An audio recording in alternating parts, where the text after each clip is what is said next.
I hear the sound of shattered glass, and I think, oh, I let the crystal goblet fall. How can I be so careless? Each glass represents his unique gift to me. I have them lined up, the ones that contain all my dreams, the red, the white, red and blue, deco pink, looking down upon me where I sleep.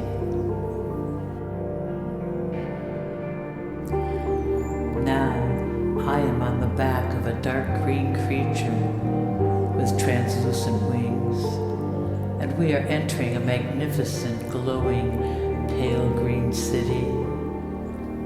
This is the first time I have been astride another living thing, moving through the air, as I don't enjoy flying unless I am swept away by the moment.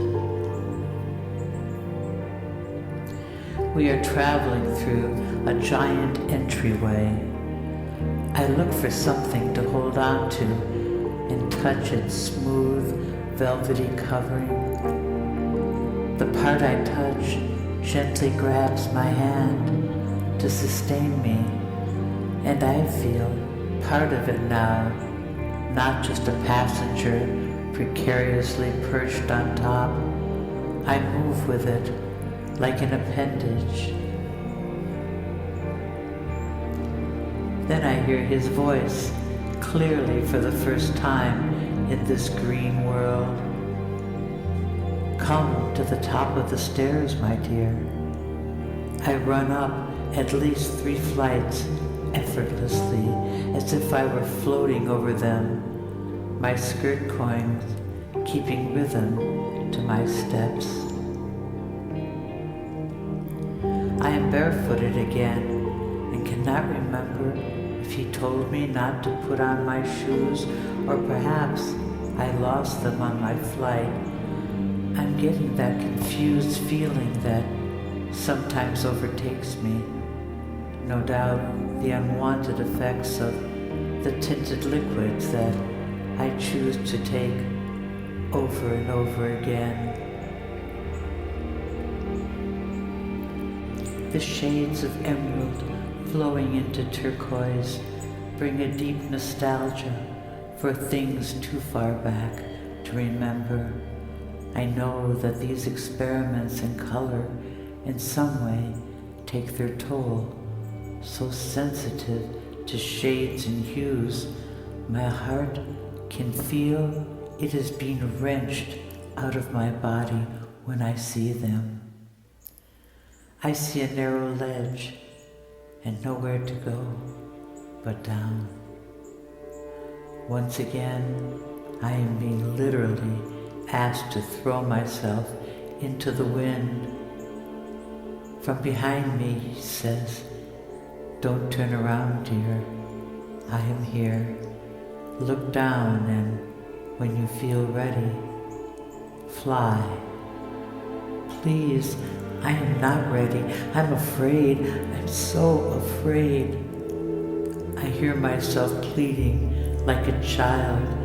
I feel a pressure on my shoulders, and I know he is behind me, and he is about to push me over.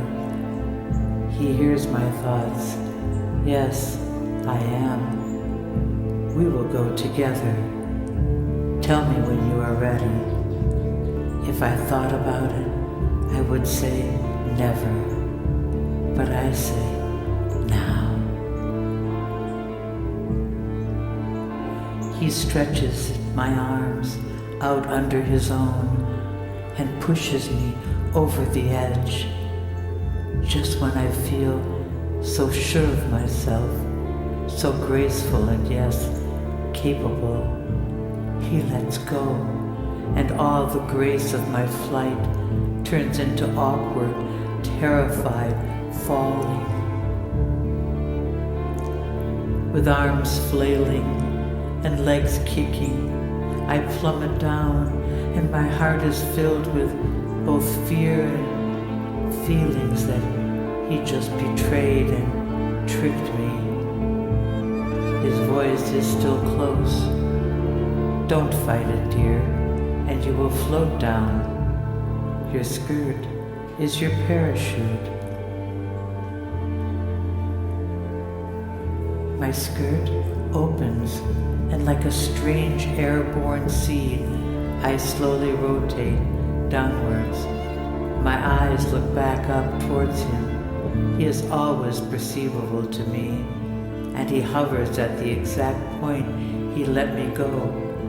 I feel sad and deceived, but the slow descent to the water below feels both exhilarating and pleasant. I weigh nothing, and sometimes I turn upside down in my gradual descent. I'm filled with joy and the deepest admiration and love for the one who is always with me, even when he lets me go.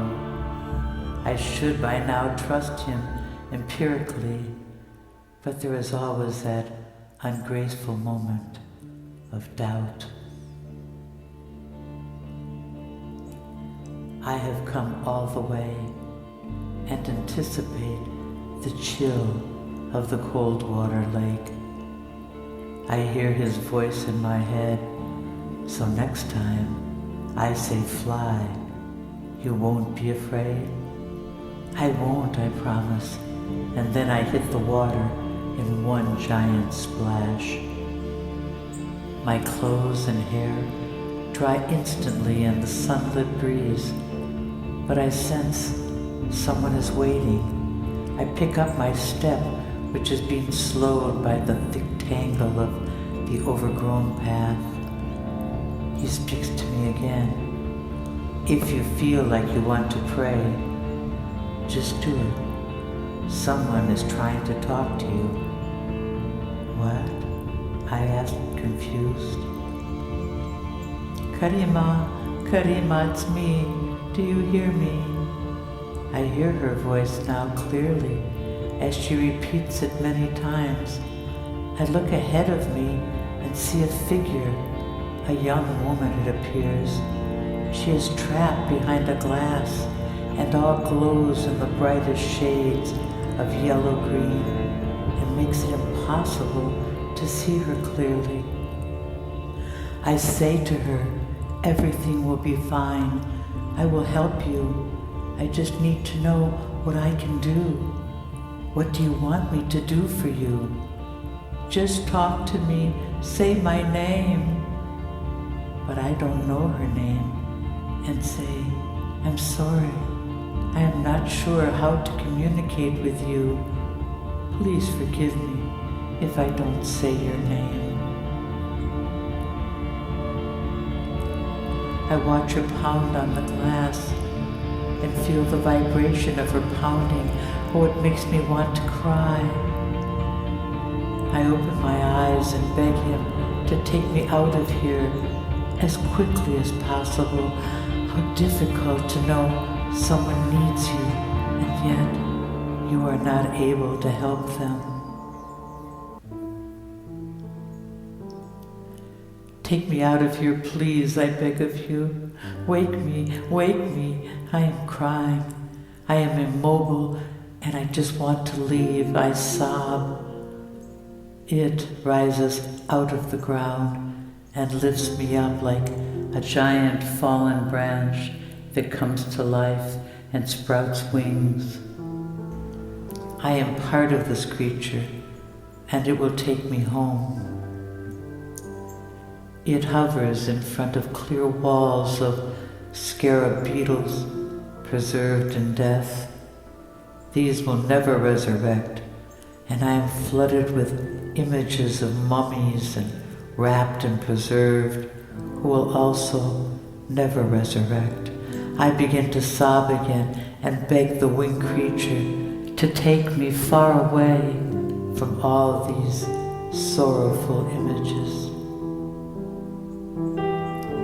The creature climbs higher and higher, and my tears touch the clouds. His voice speaks into my ear. I will only take you on one more colored journey. There is only one more. What? I ask, still in the claws of a deep grief. I failed you in some way, didn't I? I know I have. You tire of these journeys, and you tire of me. I have tried my best, really I have. And once again I burst into tears. No wonder he has given up on me. 2 years, and I am still the way I am. I am not any better than when he started with me. You must know, your last journey will be a great reward, not a punishment. It is not that you have failed, but now I know where we will go on your last colored dream. I promise I will be close. You have done so well. Trust me, please, just a little more. I feel the liquor waning, and I am returning quickly. I am here, he says. What color is the last liquid, the last dream? It starts off as orange, and then it changes a little at the end. Be patient.